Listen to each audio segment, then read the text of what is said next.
Welcome back to my channel. কেমন আছো তোমরা সবাই? আশা করছি সবাই খুব ভালো আছো। আমিও বেশ ভালো আছি। আমার চ্যানেলে তোমাদের সবাইকে জানাই অনেক ওয়েলকাম আর অনেক ভালোবাসা। এখন বাজে সকাল 10টা। এখন থেকে ব্লগটা শুরু করছি। আই হোপ তোমাদের ব্লগটা ভালো লাগবে। তো আজকে সকালে মাম্মামকে খাওয়ালাম দুধ আর মুড়ি। তারপরে দেখো বাজার থেকে একটা বড় সাইজের কাঁঠাল এনেছে। তো পিঙ্কিতে কাঁঠালটা ফাটাচ্ছে আর এখানে মাম্মাম খাওয়ার জন্য দাঁড়িয়ে আছে। আর আজকে তোমাদের সাথে কিছু রান্নার রেসিপি শেয়ার করব। আর রান্নাগুলো করবে মা, মানে আমার শাশুড়ি মা। তো তোমরা ব্লগটাকেও মিস করো না, রেসিপিগুলো দেখো। দেখো কত বড় কাঁঠাল, আরেকজন এই যে কাঁঠাল খাওয়ার জন্য বসে পড়েছে আর কি। তো চলো রেসিপিগুলো শুরু করা যাক। এই যে দেখো কতগুলো ইলিশ মাছ, তাই না? হ্যাঁ, এক থালায় ইলিশ মাছ। আর এই যে দেখো এটা হচ্ছে কাতল মাছ। তারপরে দেখো এই যে ইলিশ মাছের মাথা আর লেজ, এগুলো দিয়ে রান্না হবে দারুণ একটা রেসিপি। এই যে দেখো তোমরা কি চিনতে পারলে? কচু শাক। কচু শাক মানে কচুর যে ডোগাটা সেটা। আর চিংড়ি মাছ। তারপরে এই যে দেখো দেশি মুরগির মাংস। আজকে হচ্ছে রবিবার, তাই অনেক রান্না বান্না। তো দেখো কত মাছ, ইলিশ মাছ, কাতল মাছ, তারপরে হচ্ছে কচু শাক, সব কিছু রান্না হবে, সবটাই তোমাদেরকে দেখাবো। তো চলো তোমরা ব্লগটা দেখতে থাকো।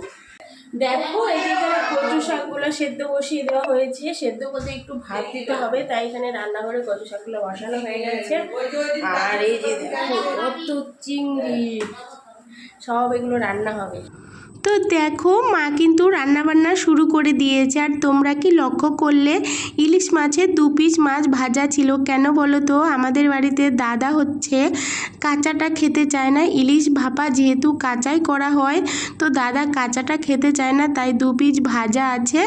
আরে যে দেখো 2 পিস ভাজার যে তেলটা আছে না, ওই তেলের মধ্যে কিন্তু মা জল দিয়ে দিল। আর মা ইলিশ ভাপাটা না খুব শর্টকাটভাবে করে, কিন্তু খেতে দারুণ টেস্টি হয়। তো জল দিয়ে কিন্তু দিয়ে দিল হলুদ, লবণ আর কাঁচা লঙ্কা। তো এখানে দেখো ঝোলটা কিন্তু টকবক করে ফুটছে। এর মধ্যে এখন সব মাছগুলো কিন্তু দিয়ে দিচ্ছে। আর এক উনুনে কিন্তু কচু শাকটা বসানো হয়েছে লবণ দিয়ে। কচু শাকটা প্রায় সেদ্ধ হয়ে গেছে। আর এখানে দেখো ইলিশ মাছগুলো সবগুলো কিন্তু দিয়ে দিচ্ছে।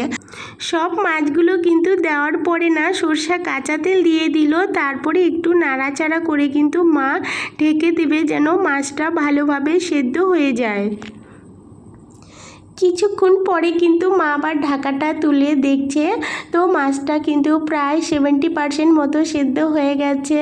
আমার তো খুব ভালো লাগে ইলিশ ভাপা খেতে। তোমাদেরও কি ভালো লাগে? তো কার কার ভালো লাগে আমাদের বাড়িতে চলে এসো। মা কিন্তু দারুণ ইলিশ ভাপা করে। আর এই যে দেখো কচুটাও কিন্তু সেদ্ধ হয়ে গেছে। তো এখানে একটা ফুটো থালায় আর কি দিয়ে দিল জলটা ঝরানোর জন্য। আরও কিন্তু অনেক রান্না বাকি আছে, তোমরা কিন্তু ভিডিওটাকে স্কিপ করো না প্লিজ। আর এই যে দেখো এখানে এই যে সরষা লঙ্কা একসাথে বাটা হয়েছে, এর মধ্যে দিয়ে দিল সরষা তেল আর লবণ। আর এটাকে ভালো করে কিন্তু মিক্সড করে নিল। তারপরে এই যে দেখো মাছটা তো একদম পুরোপুরি সেদ্ধ হয়ে গেছে। এর মধ্যে এই যে এটা কিন্তু দিয়ে দিল সরষাটা। তো এখন এই সরষাটা দিয়ে কিন্তু মার বেশিক্ষণ কড়াইয়ে রাখবে না, একটু ফুটে গেলে কিন্তু নামিয়ে দেবে। আর যেখানে নামাবে সেখানেও কিন্তু দিয়ে দিল কাঁচা তেল। ব্যাস ইলিশ ভাপা কিন্তু একদম রেডি। দেখে মনে হচ্ছে না দারুণ খেতে হবে? আর সত্যি দারুণ খেতে হয় মার হাতের কিন্তু ইলিশ ভাপা। তো দেখো তরকারিটা কিন্তু নামিয়ে দিল।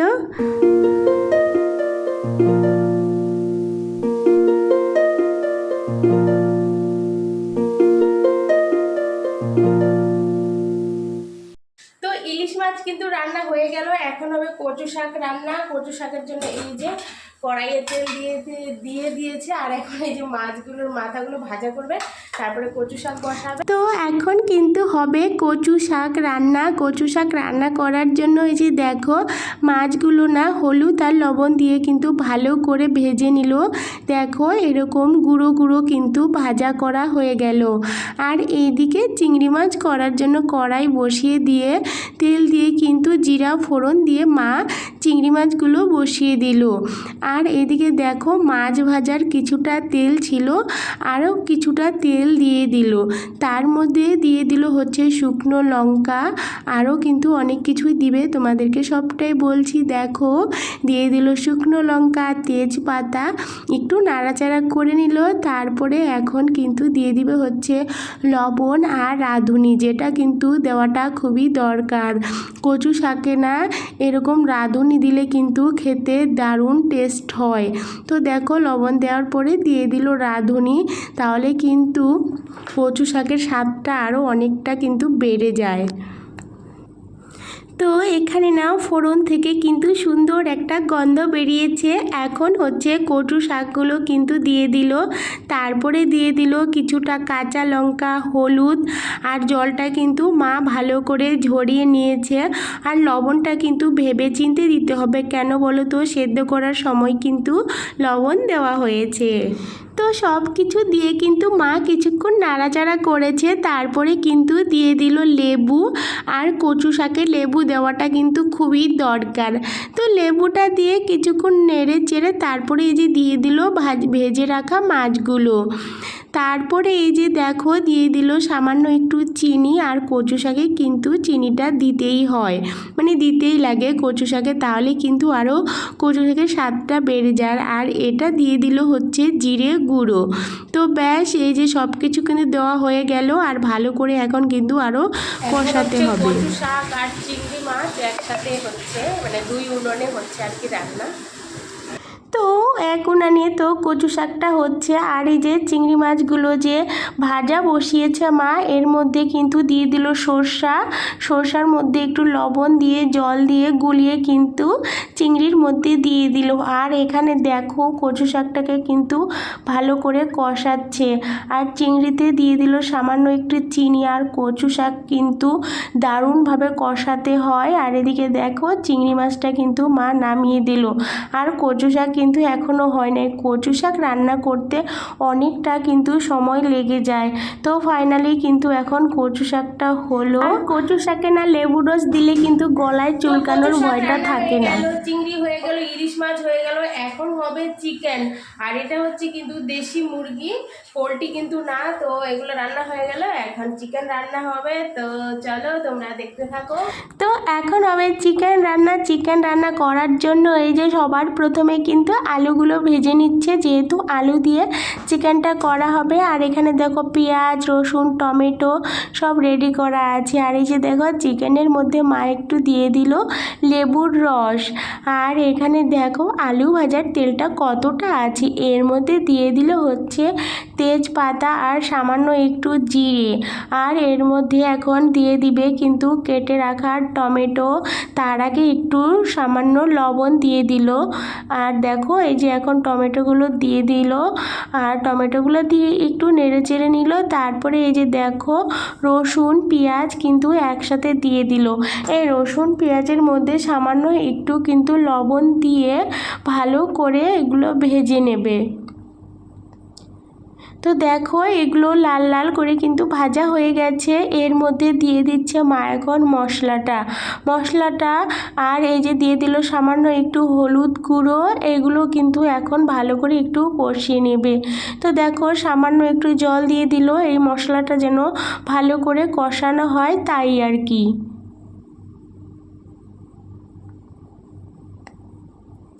তো দেখো মশলাটা কিন্তু কষানো হয়ে গেছে। এখন এই যে চিকেনগুলো কিন্তু মা দিয়ে দিচ্ছে। এই চিকেনটা দিয়েও কিন্তু আবার কষাতে হবে। দেশি মুরগির মাংস রান্না করলে কিন্তু অনেকটা সময় লাগে, কেন বলো তো, দেশি মুরগি যেহেতু শক্ত থাকে তাই। আর পোলট্রি মাংস রান্না করলে কিন্তু তাড়াতাড়ি রান্না হয়ে যায়। তো দেখো মাংসগুলো দিয়ে কিন্তু মা ভালো করে কষিয়ে নিয়েছে। আর এখানে দেখো কষানোর পরে না দিয়ে দিল কিন্তু ফুটানো জল, আর তার সাথে দিয়ে দিল ভেজে রাখা আলুগুলো। এখন একটু ভালো করে কিন্তু সেদ্ধ হয়ে গেছে। সেদ্ধ হওয়ার পরে কিন্তু এই যে তরকারিটা নামিয়ে দিয়েছে। তারপরে দেখো সব রান্না কিন্তু হয়ে গেল। এই যে দেখো কচু শাক, চিকেন, চিংড়ি মাছ, তারপরে এই যে দেখো ইলিশ মাছ, আর ওটা কি যেন, হ্যাঁ কাতল মাছ, ওই যে ছোট বাটিতে। তো দেখো সব কিছু কিন্তু রান্নাবান্না হয়ে গেল। তো চলো এখন খাওয়া দাওয়া করার পালা। তো এত কিছু রান্না হয়ে গেল, রবিবার বলে কথা, এত কিছু রান্না বান্না হয়ে গেল, চান করে আসলাম, এখন খাওয়া দাওয়া করব। আর আজকে জমিয়ে খাওয়া দাওয়া হবে, ইলিশ মাছ, চিকেন, কচু শাক, অনেক কিছু গেল, জমিয়ে খাওয়া দাওয়া হবে। তো চলো খাওয়া দাওয়া করি। তো এখানে দেখো মাম্মাম আর মা কিন্তু খেতে বসে গেছে। মাম্মামকে একটা থালা দেওয়া হয়েছে, যে নিজে যদি খেতে পারে বা নিজে ওকে একটু শিখাতে হবে সেই জন্য, কিন্তু ও তো খেলোই না, এখানে মা ওকে খাওয়িয়ে দিল। তো এখানে এখন আমিও কিন্তু খেতে বসে পড়বো। তো এখানে দেখো মা এতক্ষণ কিন্তু কচু শাক দিয়েই খেলো, কচু শাকটা নাকি দারুণ খেতে হয়েছে। তারপরে দিয়ে দিলাম কিন্তু ইলিশ মাছের তরকারি। এখন আমিও কিন্তু বসে পড়বো। তো আমিও কিন্তু খেতে বসে পড়লাম। আর এই যে দেখো ইলিশ মাছ আর কচু শাক নিয়েছি, চিকেনটা কিন্তু নিই নাই, ইলিশ মাছটা খাচ্ছি, সত্যি দারুণ হয়েছে। ঝোলটা তো আমার খুব ভালো লাগলো খেতে। তো খাওয়াটা এখন কিন্তু দারুণ হচ্ছে দুপুরের আজকে খাওয়া। তো চলো আজকে এই খাওয়া দাওয়ার সাথেই ব্লগটা শেষ করছি। যদি কিছু ভালো লেগে থাকে তো একটা লাইক করো, কমেন্ট করো। সবাই ভালো থেকো, সুস্থ থেকো, সবাইকে টাটা।